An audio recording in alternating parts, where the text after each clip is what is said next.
Matin, un boudin a attrapé Picard. Matin, un boudin a attrapé un chasseur. C'était un bouquin avec de petits ce matin.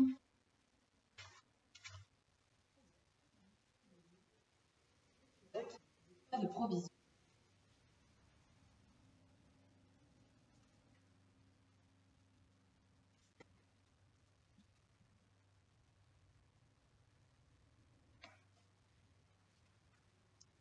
Ah, ce Ruby, quel coquin! Madame Sanglier adore le petit écureuil Ruby. Un matin, il s'est planté devant elle et lui a dit, admiratif: Votre fourrure est magnifique, Madame Sanglier, noire et brillante. Est-ce que je peux la toucher? Surprise, Madame Sanglier l'a laissé monter sur son dos. Et Ruby l'a caressé. Les pattes griffues de l'écureuil la titillaient tellement qu'elle s'est mise à glousser. Ravi, il a continué plus fort et Madame Sanglier s'est tordue de rire.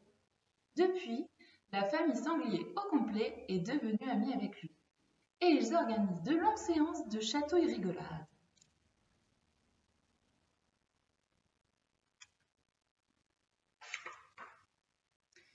Ruby, viens nous aider mon chéri. J'arrive maman. Ruby quitte la famille Sanglier pour rejoindre la sienne. Comme chaque jour, ses parents, ses frères, ses sœurs font leurs provisions en vue de l'hiver. En fait, les écureuils s'occupent perpétuellement de ça. Entasser, économiser, car au temps froid, ils ne trouveront plus de nourriture. Ruby a compris l'importance de ces préparatifs, mais si on ne lui signale pas, il oublie de garnir leur cachette de glands ou de noix. Ruby, mon chéri, tu es trop insouciant.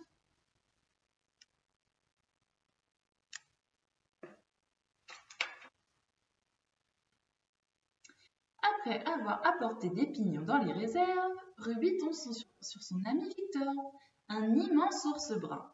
Salut Ruby, aujourd'hui c'est le grand jour. Je vais voir ma fiancée derrière la montagne. Bravo Victor. Ruby sait qu'il s'agit d'un moment rare pour Victor. Comme tous les ours, Victor ne rend visite à sa fiancée qu'une fois par an. Les autres mois, elle et lui préfèrent vivre seuls.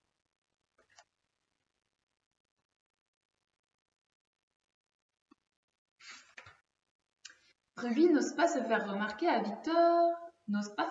Victor qu'il est ébouriffé et qu'il n'a pas assez soigné ses griffes. Laisse-moi jouer à la poupée avec toi, Victor. Sortant un peigne, Ruby coiffe le pelage de Victor. Puis, à l'aide d'une lime, il lui raccourcit les ongles. Lorsque Victor découvre le résultat dans le miroir de la rivière, il grogne de bonheur, serre son ami Ruby contre lui et part joyeux rencontrer sa fiancée.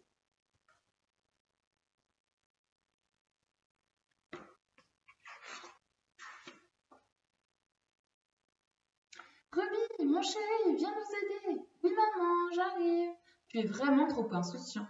En glissant une noisette dans la réserve, il croise ses copines les abeilles.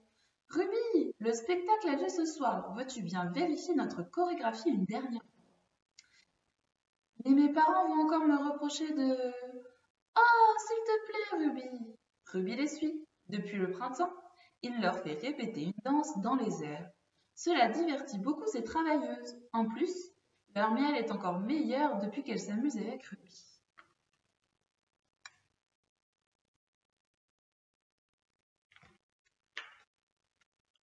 Ruby, mon chéri, nous t'attendons. Maman m'appelle, crie Ruby en quittant ses amis abeilles. Voilà qu'en chemin, il aperçoit les castors. Ils ont édifié un barrage sur la rivière, mais il leur manque de quoi finir. Comme ils ne grimpent pas aux arbres, ils ramassent les branchages qui tombent, et justement, il n'y en a plus. Peux-tu faire quelque chose, Ruby? S'écrie-t-il. Bien sûr, lesquels voulez-vous? Demande Ruby. Et filant le long du tronc, il ronge les branches afin qu'elles chutent dans les pattes des castors enchantés.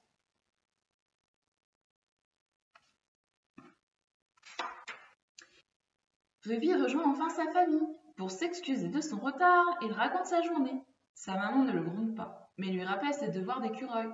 Mon petit Ruby, je te félicite de rendre service, de préparer des fêtes et de distraire les gens. Mais cela ne te nourrira pas quand dans le froid, au milieu de la neige, tu ne trouveras plus rien à grignoter. Tu es trop insouciant. Ruby sait que sa maman a raison, mais c'est tellement agréable de faire plaisir à ses amis.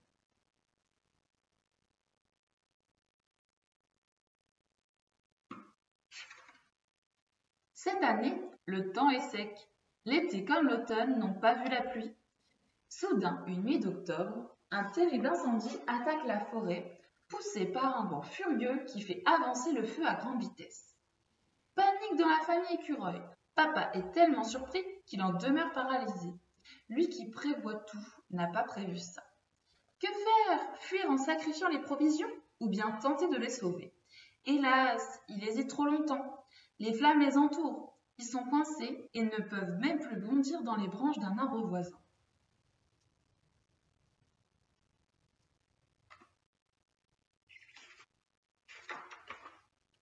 Tout brûle! Que vont-ils devenir? Ruby, viens, sautez tous, vite!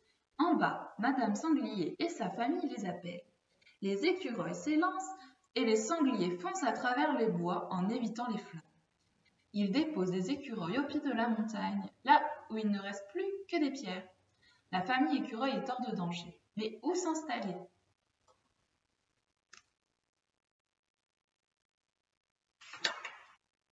Ruby, par ici, venez chez moi. L'ours Victor les invite à se réfugier dans sa tanière. Je vous prête une partie de ma grotte. Vous arrivez juste à temps d'ailleurs, j'allais me coucher, il faut que j'hiberne. Sur ces mots, Victor bâille et s'endort pour plusieurs mois. La famille écureuil, soulagée d'avoir trouvé un abri, essaie de se reposer un peu.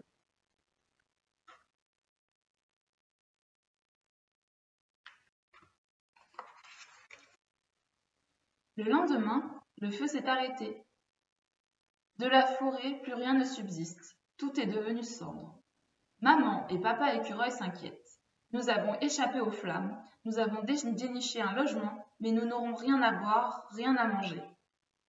Alors, Ruby consulte ses amis les abeilles. Dites-moi, vous ne nous donneriez pas un peu de miel pour que nous passions l'hiver? Avec plaisir, Ruby, nous vous en apporterons chaque semaine.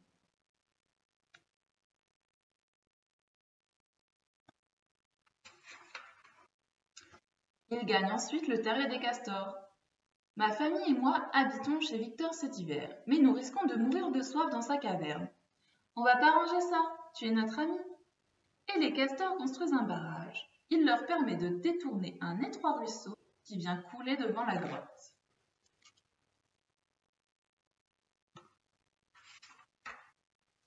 Maman embrasse Ruby. Merci Ruby, tu nous as sauvés. Tu n'as pas constitué de provisions de nourriture, mais grâce à ta gentillesse et à ta joie, tu as fait des provisions d'amis.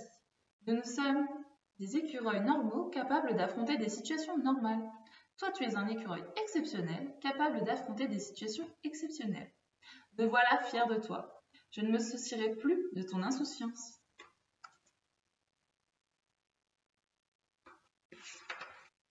Voilà, c'est fini.